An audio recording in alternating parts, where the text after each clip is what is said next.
ơi thôn toàn này chỉ vứt đi đó là ai nhá một quả phân nâng đá bên sau đây sờ lạnh rồi nhà này mua bán sao vậy ខ្ញុំចូលចិត្តលេង game Mobile Legends តែ hero ដែលខ្ញុំចូលចិត្តគឺ Nana ចោះដែរមិនមួយចូលចិត្តធ្វើបាប Nana ម៉េចព្រោះឬក៏មកពីខ្ញុំពាក់អាវរូបឆ្កែហើយ hero ដែលផាសាអញចង់លេងហ្នឹងគឺចូលចិត្តលេងគេ lính chú អូអ្នកលេងឈូគេដើរចាញ់ហ៎ ơi thôn toàn này chỉ vứt đi đó là ai nhá một quả phân nâng đá bên sau đây sờ lạnh lối miền chài to miền chỉ rồi nhà này mua bán sao vậy đồng nước nó bay đó chỉ sẽ án ខ្ញុំចូលចិត្តលេង game Mobile Legends ប៉ុន្តែ hero ដែលខ្ញុំចូលចិត្តគឺ Nana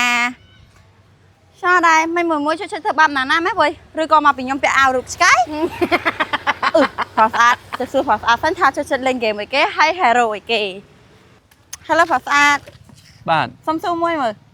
bạn đã ផាស្អាតចូលចិត្តលេង game អីគេ cho chân lên một bà đi chèn មែនហើយ hero ដែលផាស្អាតអញចង់លេងហ្នឹងគឺចូលចិត្តលេងអីគេ lính chú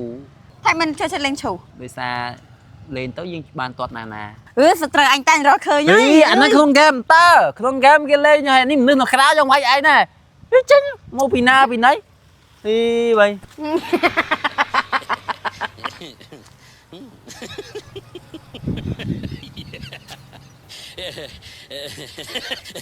អូ